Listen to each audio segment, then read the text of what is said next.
नमस्कार दोस्तों, मैं हूं सुरजीत श्यामल। आप देख रहे हैं वर्कर वॉइस .in। दोस्तों, आप में से जिन लोगों का भी सहारा इंडिया के अंदर पैसा फंसा हुआ है, उन सभी को याद होगा कि 18 जुलाई 2023 को अमित शाह जी ने एक रिफंड पोर्टल लॉन्च किया था, जिसके तहत उन्होंने कहा था कि पहली बार 10,000 रुपया दिया जाएगा, चाहे आपका 1 लाख हो, 10,000 हो, 20,000 हो, 5 लाख क्यों न हो।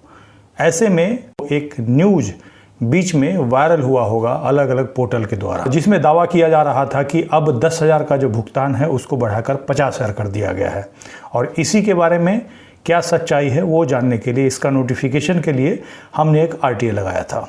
उस RTA का क्या जवाब आया है, आज मैं उसकी जानकारी दूंगा और साथ ही आपको बताऊंगा कि क्या उस RTA के जवाब के बाद आप लोगों को 50,000 रुपया जो कहा जा रहा है वो मिल पाएगा या नहीं मिल पाएगा।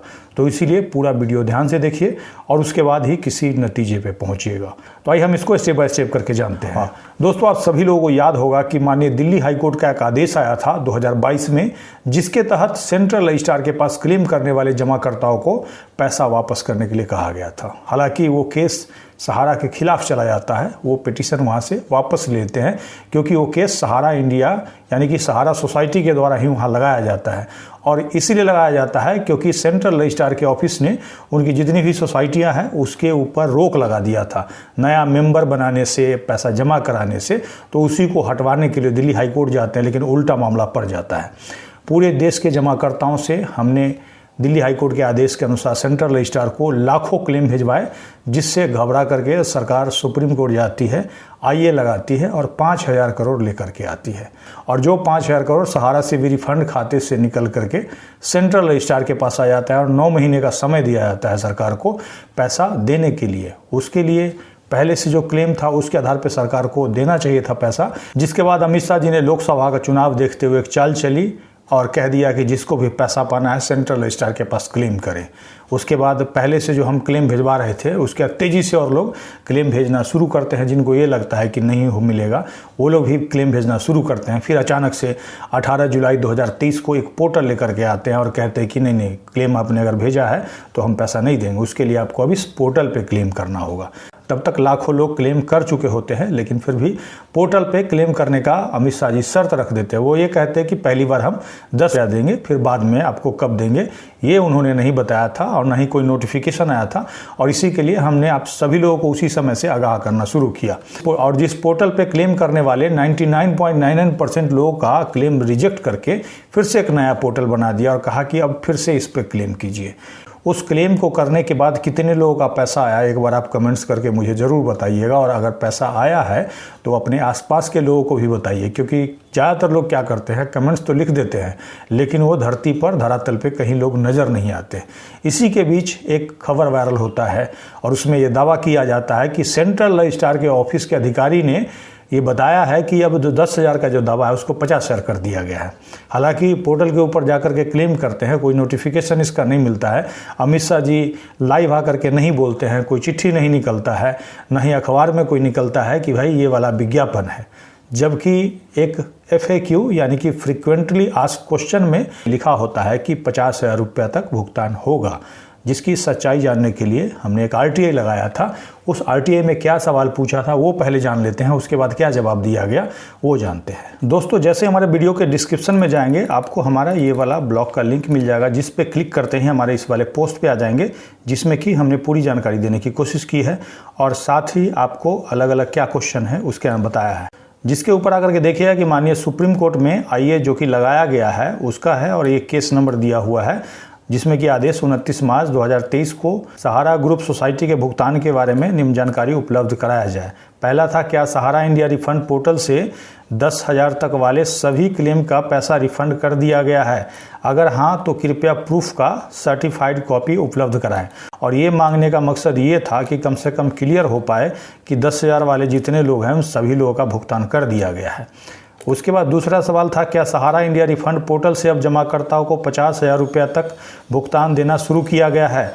अगर हाँ तो इसका आदेश, सर्कुलर, नोटिफिकेशन का सर्टिफाइड कॉपी उपलब्ध कराएं। तीसरा है सहारा सीआरसी रिफंड पोर्टल पर भुगतान संबंधी या अन्य सभी फैसलों का नोटिफिकेशन अपलोड किया गया है, अगर हाँ तो उसका स्क्रीनशॉट या लिंक उपलब्ध करावे। उसका चौथा सवाल है central registrar cooperative society office के सभी अधिकारी जैसे सेंट्रल रजिस्ट्रार कोऑपरेटिव सोसाइटी आदि सभी का सरकारी मोबाइल नंबर उपलब्ध कराएं। काफ़ी जेन्युइन सवाल था और उसका जवाब किसके द्वारा दिया गया है और क्या दिया गया है वो हम आपको बता दें। इसका जवाब मोहम्मद नसीम के द्वारा दिया गया है और ये रिप्लाई का कॉपी है जिसको हमारे इसी ब्लॉग के पोस्ट के सबसे लास्ट में आपको यहाँ पे अवेलेबल कर दूंगा, क्लिक करके आप डाउनलोड कर सकते हैं, जिसमें इन्होंने रिप्लाई दिया है कि नीचे जवाब दिया गया है और 1 से 4 का इन्होंने सीधा एक जवाब दे दिया है। और क्या जवाब दिया है, और ये कह रहे हैं कि पूरा जो पैसा बांटने का प्रोसेस जो है वो सीआरसी सहारा रिफंड पोर्टल ये हो रहा है सुपरविज़न और मॉनिटरिंग किसके, honourable justice retired Shri R Subhash Reddy at present payment up to, कहने का मतलब अभी 50,000 रुपया तक पैसा दिया जा रहा है पोर्टल के थ्रू, जिसका पहले लिमिट 10,000 रुपया था। और ऐसा करके इन्होंने नोटिफिकेशन नहीं दिया और ये कह रहे हैं कि फर्दर डिटेल के लिए आप इस वाले लिंक पे जिसमें कि फ्रीक्वेंटली आस्क्ड क्वेश्चन दिया हुआ है, जो कि पहले भी हमने बताया है, उसमें लिखा हुआ है, उसको ये रेफ़र कर रहे हैं, जबकि नोटिफिकेशन का कॉपी नहीं दे रहे हैं। 1 से 4 तक का ये जवाब है और नीचे हमने मांगा है इनके अधिकारियों का, यानी कि सेंट्रल रजिस्ट्रार के ऑफिस के जो भी अधिकारी हैं उसका मोबाइल नंबर जो कि सरकारी है, जो कि आपके टैक्स के पैसे से वहन होता है। तो इन्होंने क्या किया है, सोसाइटी का कुछ नंबर हमें दे दिया है। जिस सीपीआईओ ने इसका जवाब दिया है मोहम्मद नसीम, फ़ोन नंबर इनका दिया हुआ है, ईमेल आईडी दिया हुआ है, फर्स्ट अपील अथॉरिटी का ये डिटेल नीचे दिया हुआ है। हमने इसके लिए फर्स्ट अपील लगा रखा है। इसके बाद अब देखना है कि क्या जवाब आता है। इस तरह से आपने देखा कि हमने एक तो ये प्रमाण मांगा था कि 10,000 रुपया तक सभी जमाकर्ताओं का अगर आपने भुगतान कर दिया है तो उसका प्रूफ हमें दीजिए। कोई प्रूफ नहीं दिया। और तो और नोटिफिकेशन अगर आपने कहीं भी अपने पोर्टल के ऊपर लगाया है उसका स्क्रीनशॉट ही दे दीजिए, वो भी नहीं दिया। 50,000 तक का आदेश हुआ है उसका नोटिफिकेशन का कॉपी दीजिए, वो भी नहीं दिया। यहाँ तक कि फ़ोन नंबर यानी कि मोबाइल नंबर मांगा, उसको भी नहीं दिया। हालांकि फर्स्ट अपील लगाया है और अगर जवाब नहीं देंगे तो ये सूचना आयोग के पास जाएगा शिकायत और इनके ऊपर 25,000 रुपया जुर्माना और विभागीय कार्रवाई का हम मांग करेंगे।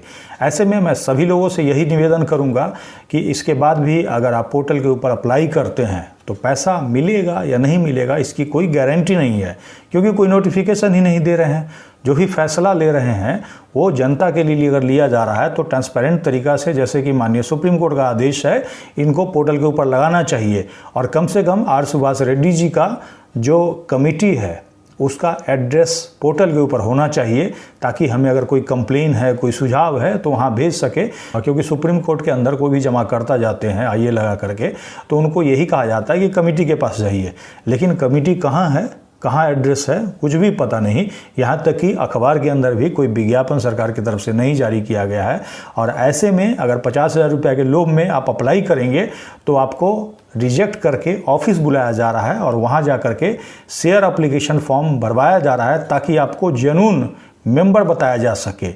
हालांकि सहारा के नाम पे पैसा जमा किया था और कन्वर्ट किया गया था। एसएफआईओ के द्वारा जांच चल रहा है, कहीं ना कहीं हो सकता है एसएफआईओ के जांच से सहारा इंडिया को बचाने का सरकार का ये चाल हो सकता है। क्या मैं ये सही कह रहा हूँ, एक बार आप कमेंट्स करके ज़रूर बताइएगा और आगे जो भी जानकारी आएगी हम आपको देने की कोशिश करेंगे। कोर्ट का जो भी आदेश आएगा एकदम सही और सटीक इन्फॉर्मेशन देंगे। भले ही देर हो, लेकिन फिर से फंसना नहीं है। जो लोग भी फंस गए हैं उनको भी यही कहूँगा कि रुक जाइए, नहीं तो आने वाले समय में धोखा हो सकता है। एक बार आपका इलेक्शन जब आया था, समय निकल गया है, फिर से आपको वोट का चोट का इंतज़ार करना पड़ेगा। नहीं तो मुझे नहीं लगता है कि ये लोग सुनेंगे। हर बार आपको अखबार में छपवा करके वोट ले लेंगे और फिर बाद में दूसरे मुद्दों में उलझा देंगे। अगर आप हमें फेसबुक पे देख रहे हैं तो पेज को लाइक करेंगे, यूट्यूब पे देख रहे हैं तो चैनल को सब्सक्राइब करेंगे, वीडियो को अधिक से अधिक शेयर करेंगे ताकि अधिक से अधिक साथियों तक ये जानकारी पहुँच पाए। इसके साथ ही विदा लेता हूँ। जल्द ही एक नई जानकारी के साथ मिलते हैं। धन्यवाद।